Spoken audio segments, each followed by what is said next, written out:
Cair, cair. PKH habis cair, Lik. Assalamualaikum warahmatullahi wabarakatuh. Yo, what's up ladies and gentlemen dari Sabang sampai Merauke. Gimana kabarnya hari ini?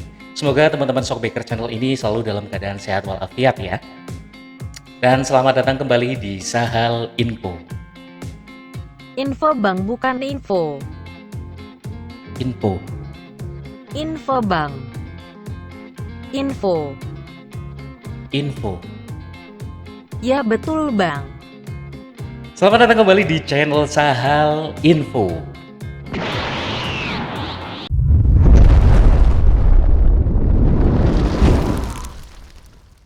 Alright teman-teman Shockbaker semuanya, hari ini kami baru mendapatkan dua surat dari Kementerian Sosial Republik Indonesia.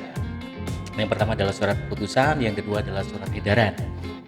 Baik teman-teman, di dalam surat itu ada berita yang menggembirakan dan ada berita yang mengecengkan, Mencengangkan bos. ya mencengangkan buat teman-teman KPM PKH di bulan Oktober ini. Apa itu Bang? Ingin tahu berita apa itu? Kita langsung saja ke layar ya. Baik teman-teman, ini adalah dua surat yang saya maksud tadi. Ya, kita langsung buka saja ya suratnya.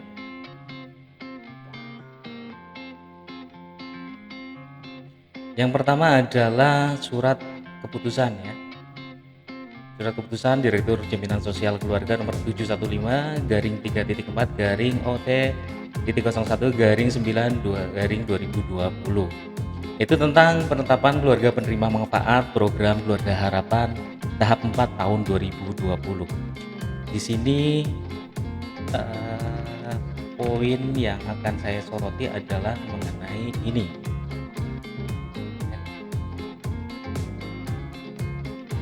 Keputusan poin keempat, yaitu mengenai perhitungan bantuan sosial PKH dalam satu keluarga yang kategorinya dapat terdiri atas. Nah, karena kita tahu biasanya keluarga penerima manfaat PKH itu memiliki kategori yang banyak karena anaknya banyak ya.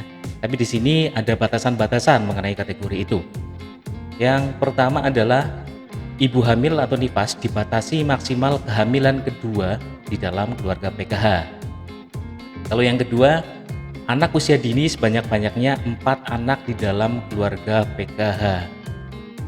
Jadi kalau semisal keluarga penerima manfaat PKH memiliki 5 anak dan usianya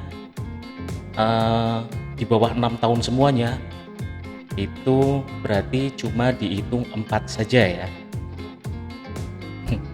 Rendel banget anaknya, lebih kan 4. Oke. Lalu yang selanjutnya, anak usia sekolah SD, SMP, SMA maksimal 2 anak dalam keluarga PKH. Lalu yang selanjutnya, lanjut usia dengan usia lebih dari sama dengan 70 tahun dan sebanyak-banyaknya 2 orang di dalam keluarga PKH.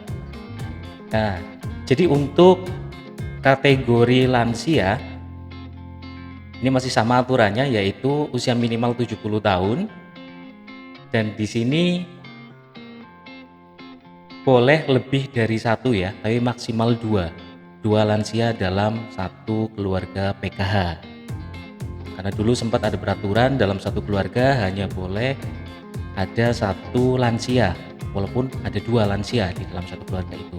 Berarti sekarang boleh 2 lagi ya. Lalu yang selanjutnya, penyandang disabilitas berat dihitung maksimal 2 orang dalam keluarga PKH ya, boleh 2, ini maksimal ya, maksimal 2. Lalu ini ada poin yang baru, yaitu mengenai kategori tambahan ya untuk komponen kesehatan, yaitu penderita tuberkulosis sebanyak-banyaknya 1 dalam keluarga. Tuberkulosis ini istilah yang baru dalam PKH. Ini mulai ada dari bulan ini ya. Tuberkulosis. Oke. Tuberkulosis atau TBC. Kita bisa cari ya atau browsing di internet, atau mungkin kita bisa nanya ke dokter Google Wati ya. Dokter Google, Ya siap bosku. apa itu TBC? TBC, tuberkulosis, yang juga dikenal dengan TB adalah penyakit paru-paru akibat kuman Mycobacterium tuberculosis. TBC akan menimbulkan gejala berupa batuk yang berlangsung lama, lebih dari 3 minggu, biasanya berdahak, dan terkadang mengeluarkan darah. Tuberkulosis biasanya menyerang paru-paru, tetapi juga bisa berdampak pada bagian tubuh lainnya. Tuberkulosis menyebar melalui udara ketika seseorang dengan infeksi TB aktif batuk bersin, atau menyebarkan butiran ludah mereka melalui udara. Infeksi TB umumnya bersifat asimptomatik dan laten. Namun hanya 1 dari 10 kasus infeksi laten yang berkembang menjadi penyakit aktif. Bila tuberkulosis tidak diobati, maka lebih dari 50% orang yang terinfeksi bisa meninggal. Meninggal. Oke, terima kasih Dokter Google Wati ya. Itu tadi sedikit penjelasan mengenai TBC. Kalau kita langsung buka saja ke surat edaran. Oke, di sini ada beberapa poin ya. Poin yang pertama adalah penyaluran bantuan sosial PKH yang semula disalurkan per bulan menjadi disalurkan per tribulan. KPM PKH akan menerima bantuan sekaligus di bulan Oktober untuk periode bulan Oktober, November, dan Desember. Ya, jadi untuk tahap 4 tahun 2020 kembali ke awal ya. Karena kemarin itu sempat dijadikan per bulan, tapi di tahap 4 tahun 2020 kembali tribulan ya. Jadi untuk bantuan bulan Oktober, November, Desember akan disalurkan di bulan Oktober. Lalu yang kedua, terdapat penambahan kategori pada komponen kesehatan yang semula ada ibu hamil dan anak usia dini, sekarang ditambah menjadi keluarga pasien tuberkulosis sesuai dengan SK Dirjen yang tadi ya. Lalu yang selanjutnya, nah ini bantuan tahap 4 tahun 2020 akan dicairkan serentak pada tanggal 20 Oktober 2020. Selanjutnya KPM dapat mencairkan bantuan di tempat-tempat yang telah ditetapkan selambat-lambatnya tanggal 15 November 2020. So, bagi keluarga penerima manfaat PKH silakan ya untuk mengambil bantuan PKH tahap 4 tahun 2020. Karena di sini sudah jelas ya diberitahukan bahwasanya mulai tanggal 24 Oktober 2020 bantuan tahap 4 sudah keluar ya. Dan harus segera diambil dan dimanfaatkan bantuan tersebut selambat-lambatnya tanggal 15 November tahun 2020. Next.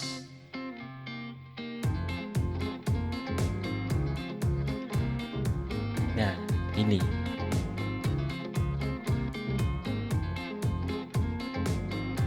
menginformasikan kepada KPM apabila tidak melakukan transaksi 3 kali berturut-turut maka KKS akan diblokir pada tanggal 25 Desember 2020. So, bagi teman-teman KPM PKH itu segera dilakukan transaksi pencairan bantuan PKH. Apabila teman-teman KPM PKH tidak melakukan transaksi 3 kali berturut-turut, maka KKS akan diblokir pada tanggal 25 Desember. Sebelum tanggal 25 Desember, bagi KPM yang kartunya rusak ataupun pokoknya mengalami permasalahan dengan KKS-nya, tolong segera diurus ke bank penyalur supaya KKS-nya bisa kembali digunakan dan bisa dilakukan pencairan. Teman-teman KPM PKH bisa meminta bantuan kepada pendamping untuk mendampingi selama proses perbaikan kartu itu. Oke.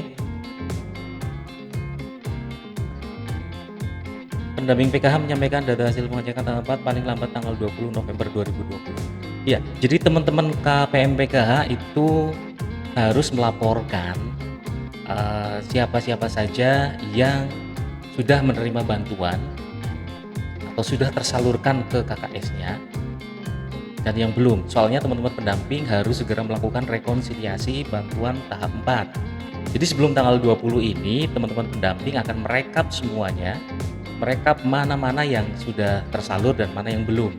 Dan jika belum, alasannya apa. Jadi teman-teman pendamping akan melakukan rekonsiliasi itu. So, itu aja teman-teman isi surat dari Kementerian Sosial untuk di akhir tahun 2020. Semoga informasi ini bisa bermanfaat buat teman-teman semuanya, dan apabila teman-teman suka dengan video ini silahkan di like video ini dan di share ke teman-teman melalui media sosial, entah itu Facebook, WA, Twitter dan lain sebagainya, supaya banyak yang mendapatkan informasi mengenai ini.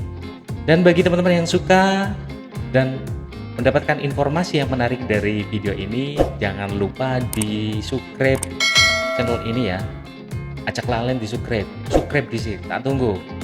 1, 2, 3, 4, 5. Ya, terima kasih kalau udah yang subscribe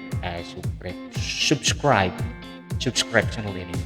Oke teman-teman, itu saja yang bisa saya sampaikan. Terima kasih atas waktunya dan assalamualaikum warahmatullahi wabarakatuh.